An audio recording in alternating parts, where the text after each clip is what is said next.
नमस्कार दर्शक बंधु आम कार्यक्रम को आपण मानकु स्वागत। श्रद्धा और भक्तिर सह पालित हैला जन्माष्टमी और नंद उत्सव। बाहानगा ब्लॉक अधीनस्थ विभिन्न ग्राम रे भगवान श्रीकृष्णंकर नंद उत्सव एवं जन्म उत्सव अत्यंत श्रद्धा और भक्तिर सह पालित हो जाइछि। एही अवसर रे सकाळ ठारू विभिन्न मंदिर रे श्रद्धालु मानकर प्रबल गहली देखा मिलता। विशेषकर पंडाशुणी ग्रामस्थित राधाकृष्ण मंदिर रे जन्माष्टमी और नंदोत्सव महा समारोह रे अनुष्ठित हो जाइछि। व्रतधारी माने उपवास व्रत रे रही निष्ठार सह भगवान श्रीकृष्ण को उपासना करिथिबार देखा मिलता। भाद्रव मास कृष्ण पक्ष अष्टमी तिथि मध्य रात्रि रे प्रभुंकर विधिवत जन्मोत्सव पालन पाई समय निर्घंट होइथिला। मंदिर मानकरे सकाळु नीति पूजा आरंभ होइतबा देखिबाकू मिलिथिला। तेबे अधिकांश राधाकृष्ण मंदिर मानकरे संध्या ठारू प्रभु श्रीकृष्णंकर जन्मकालीन विशेष पूजा नीति आरंभ होई मध्यरात्रि पर्यंत चलीथिला। सेहिभଳି नंद उत्सव रे मध्य अनुरूप भावे समस्त कार्यक्रम करा जायथिला। मंदिर रे श्रीमद् भागवत वर्णित श्रीकृष्ण जन्म वृत्तांत पाठ श्रद्धालुंक मध्य रे बेस भावावेग सृष्टि करिथिला। पिला मानकर नृत्य और गीत परिवेशन रे श्रद्धालु माने मंत्रमुग्ध हो जाइथिले। सामूहिक भजन कीर्तन रे मंदिर रे एक आध्यात्मिक परिवेश सृष्टि होइतिला। हरे कृष्ण। तो प्रियमित्र दास आश्रम परिचालक आज 25 वर्ष धरिक आश्रम परिचालन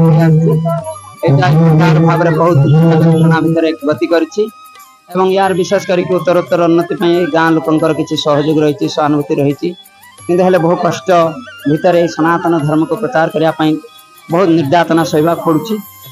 तन्मध्य तो लोक गाँ गहल लोक मान सहयोग बहुत कम रही तेणु एटार आगे खाली जगह जब किसी हो पारता भल हाँ। देखो बर्तमान जो नंदोत्सव चली हजार हजार लोकंर समागम तापाई आम जगह ना टे प्रसाद वितरण करने आटा आज को माने कालीगत काली जन्माष्टमी आमर भजन कीर्तन प्रवचन सहित बहुत प्रकार छोट छोट पिला नाट्य अनुष्ठित है। समस्ते दर्शन कर खुशी हेले।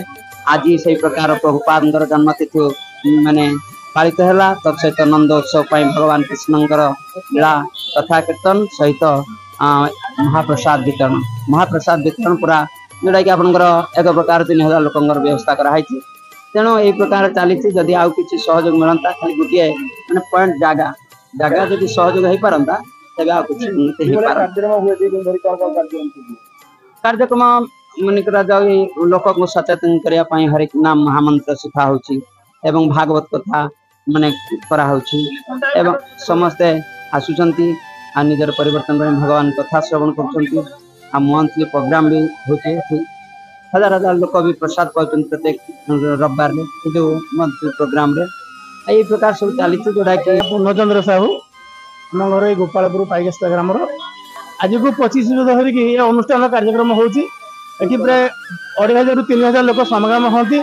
काली गला जन्माष्टमी आज नंद उत्सव दिन बहुत लोक प्रसाद सेवन करती ये एरिया गोपालपुर पंचायत समस्त दान अच्छी अवदान अनुष्ठान गढ़ी उठी। आगे चाल घर होता आस्ते आस्ते पक्का घर पुणी द्वितीय है जहाँ भक्त मान समागम 2 दिन धरी चले समस्त को प्रसाद दि जाए समस्त आनंद उत्सव ये पालन करा पंडाशुणी ग्राम विशेषकर सुग्रीव मित्र प्रभु ये अनुष्ठान माने चली आसुंच रथ प्रभु अन्य प्रभु मैंने सहयोग करती। डेली भागवत पाठ हुए संध्या बेले एवं सकाଳେ माने कीर्तन हुए आम 30-35 दिन ये भागवत पाठ हुए जो मैंने भी चाहिए डेली शुणा भागवत पाठ आसिक शुणी पारे। दिने प्रभु को कहली प्रभु मत गोटे चैतन्य महाप्रभु फोटो आनीदब कहले मुझे किस कली ना ରାତିର ମୁଁ ଦେଖୁଥିଲି ଚୈତନ୍ୟ ମହାପ୍ରଭୁ ଆସୁଛନ୍ତି, ମୁଁ ତ ଦେଖି ନାହିଁ କେବେ ନା। ମାନେ ଧଳା ବସ୍ତ୍ର ପିନ୍ଧିଛନ୍ତି, ଆଉ ଲମ୍ବା ତିଲିକ ମାରିଛନ୍ତି, ଆଉ ଲମ୍ବା ଲମ୍ବା ହାତ, ବଡ ମୁଣ୍ଡ, ଲମ୍ବା ପୁରା ଧଳା ପୁରା ପିନ୍ଧିଛନ୍ତି। ମୋ ଜୀବନର ମାନେ ଛୁଆ ବେଳୁ ଆଜି ପର୍ଯ୍ୟନ୍ତ ମୁଁ ଏବେ କେହି କେଣେ ସୁଖ ପାଇପାରି ନାହିଁ, କେବଳ ଏଇ ଭଗବାନ ପାଖରେ ମୋର ସୁଖ ମୁଁ ପାଉଛି। ଆଜି ସନ୍ଧ୍ୟା ବାଜିଲେ ମୁଁ ଘର ଛାଡିକି ବହୁତ ବାଟ କିନ୍ତୁ ଆସିଛି ଚାଲି ଚାଲିକା, କେତେ ସାଇକେଲରେ ଆସିଛି, ଆଉ ବହୁତ ଦୁଃଖ, କିନ୍ତୁ ଏଠି ମତେ ବହୁତ ସୁଖ ଲାଗୁଛି। ନନ୍ଦ ଉତ୍ସବ ତ ସେଟା ସମସ୍ତଙ୍କର ମାନେ ଗୋଟେ ଖୁସିର ଆନନ୍ଦର ଦିନ। ଜନ୍ମାଷ୍ଟମୀ ରାତି 12ଟା ବେଳେ ଭଗବାନ ଜନ୍ମ ନେବେ, ତା ପରଦିନ ନନ୍ଦଲାଲା ଯେମିତି ଜନ୍ମ ହେଲେ ନନ୍ଦ ଘର ଯେମିତି ଉତ୍ସବ ପାଳନ ହେଇଥିଲା, ସେମିତି ଆମେ ବି ଏଠି ମନଉଛେ। ସେଇ ଖୁସିରେ ସମସ୍ତେ ସେ ଖୁସି ମନଉଛେ, ଯେହେତୁ କୃଷ୍ଣ ଆସୁଛନ୍ତି ସେଇ ଖୁସିରେ ସମସ୍ତେ ଉପଭୋଗ କରୁଛେ। ଏଠି ମାନେ ହଜାର ହଜାର ଲୋକ ପ୍ରସାଦ ପାଉଛନ୍ତି, ଆସୁଛନ୍ତି ଯାଉଛନ୍ତି, ସେଇ ଖୁସିରେ ମନେବେ ସମସ୍ତେ ଏକତ୍ରିତ ହଉଛେ। ଏଠି ଗୋଟେ ଶାସ୍ତ୍ର ଗାଉଛେ, ଭଜନ କୀର୍ତ୍ତନ ହଉଛି, ସମସ୍ତେ ସାଧୁ ସଂଘ ଏଠି ଗୋଟେ ହଉଛି, ସେଇଟା ବି କେତେ ଆସୁଛନ୍ତି ପ୍ରସାଦ ପାଇଛନ୍ତି, ଗୋଟେ ଖୁସିର ଆନନ୍ଦର ଦିନ। ଆଜିକାର ଯୋଉ ଉତ୍ସବଟି ମନା ଯାଉଛି, ଏ ହଉଛି କେବଳ ଆମର ସନାତନ ଧର୍ମ ନୁହେଁ, ଏ ହଉଛି ପୁରା ବିଶ୍ୱରେ ହିଁ ସେ ଭଗବାନ, ଯାହା ଫଳରେ ଆମେ ସମସ୍ତେ ଏହାକୁ ଧର୍ମରେ ସମସ୍ତେ ପାଳନ କରିବା ଆବଶ୍ୟକ। ଏଇଟା ହଉଛି ଭଗବାନ ଭାଦ୍ରବ ମାସ କୃଷ୍ଣ ପକ୍ଷ ଅଷ୍ଟମୀ ତିଥିରେ ଜନ୍ମଗ୍ରହଣ କରିଥିଲେ। ତା ପରଦିନ ରାତିରେ ଯେହେତୁ ଭଗବାନ ଜନ୍ମ ହେଇଥିଲେ, ତା ପରଦିନ ହିଁ ନନ୍ଦ ଉତ୍ସବ ମନାଯାଏ। ଏଇ ନନ୍ଦ ଉତ୍ସବରେ ଭଗବାନ ଯୋଉ ତାଙ୍କ ବାପା ଥିଲେ, ନନ୍ଦ ଥିଲେ, ସେ ସମସ୍ତଙ୍କୁ ଏତେ ଭାବରେ ସବୁ ଦାନ ଦକ୍ଷିଣା ସବୁ ଦେଇଥିଲେ। ଯିଏ ଗରିବ ଲୋକଟେ ବି ଆସୁଥିଲା, ଛୋଟ ଥାଳିଟେ ନେଇକି ଆସିଲେ ଯେ ତାଙ୍କୁ ବଡ ଥାଳି ଦେଇକି ପ୍ରଦାନ କରୁଥିଲେ। ଭଗବାନ ପାଖକୁ ଆସିବାକୁ ହେଲେ ଭଗବାନ କହନ୍ତି ଯେ ମତେ ଗୋଟେ ପାଦ ତମେ ଆସିଲେ, ତମେ ଗୋଟେ ପାଦ ଆସିଲେ ମୁଁ 10 ପାଦ ହେଇଥିଲି। ଯେ ଫଳରେ ନନ୍ଦ ଉତ୍ସବରେ ଯୋଉମାନେ ସାମିଲ ହଉଥିଲେ ତାଙ୍କ ପାଖରେ ଗୋପୀ ମାନଙ୍କର ସେମିତି କିଛି ନଥିଲା।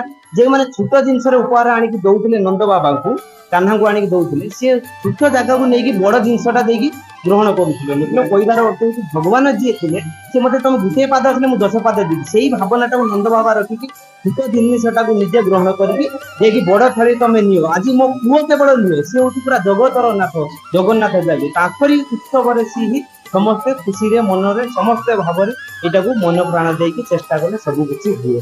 ଭଗବାନ ବି କୁହନ୍ତି ଭାଗବତରେ, ଦଣ୍ଡେ ନିମିଷ କ୍ଷଣ ମାତ୍ର ମନାମ ଧରୁଛୁ ମନୁଷ୍ୟ। ଯେତେବେଳେ ହଉ ଯୋଉ ଖାଇବା ବସିବା ବନେଇବା ଶୋଇବ ଦୁର୍ଗମେ ବନେଇବା, ନାରୀ ନାଙ୍ଗ ଦୁର୍ଗମେ ଶୋଇବ ବନେଇବା ଶୋଇବ, ନାରୀ ନାଙ୍ଗ ଦୁର୍ଗମେ ନାରୀ ନାଙ୍ଗ ସଙ୍ଗମେ ପ୍ରକାଶ ନାହାନ ସ୍ୱପ୍ନକୁ କୃଷ୍ଣ ନାମ ସ୍ମରଣ।